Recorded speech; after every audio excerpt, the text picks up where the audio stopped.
Rennes Métropole, la ville de Bru et l'AFCA vous présentent la 20e édition du Festival national du film d'animation.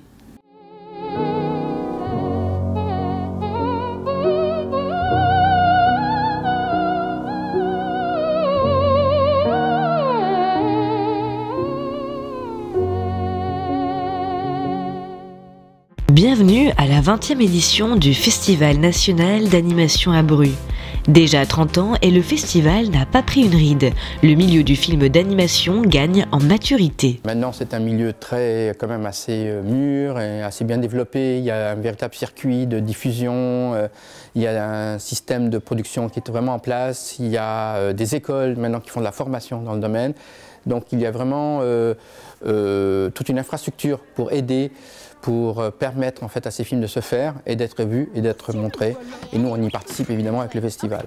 Je pense que pour le public c'est très important aussi de savoir que derrière ces films il y a des auteurs, il y a des artistes, il y a des gens qui ont travaillé longtemps.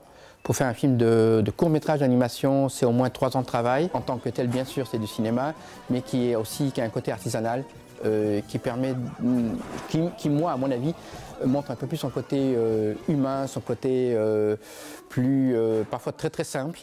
Très simple, juste une petite ligne, un petit décor, un petit rien du tout qui fait que ça marche. Il y a un côté magique là-dedans. Et c'est un peu cet aspect-là qu'on a envie de garder, qu'on a envie de transmettre au public. Chaque année, le Festival national du film d'animation reçoit plus de 300 films. Une sélection riche et rigoureuse, élaborée avec au centre des priorités le public. On essaye au festival de faire rencontrer l'animation par tous les biais possibles, par tous les moyens possibles. Donc outre les projections, les rencontres avec les réalisateurs pendant les apéro-interviews, on peut approcher le cinéma de manière très sensible grâce aux ateliers qui ont lieu au Vaugaillard le mercredi et le week-end. On peut aussi assister à des secrets de fabrication.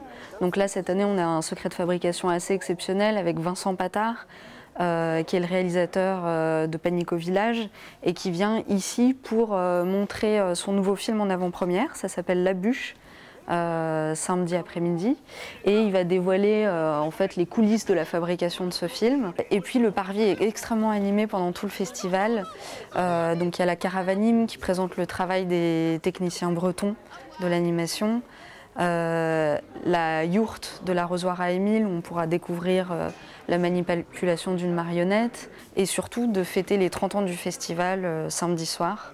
On a beaucoup de réalisateurs qui viennent de toute la France pour accompagner leurs films et aussi pour fêter cette grande date avec nous. Donc on espère que le public sera nombreux aussi pour cette grande étape. Ils sont tous comme moi, hein. Ils courent partout, même au plafond.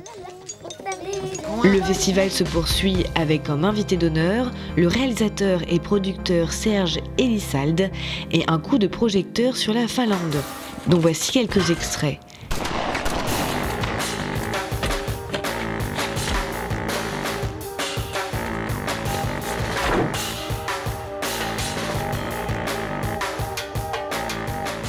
Et pour le reste, retrouvez toute la programmation sur www.festival-film-animation.fr.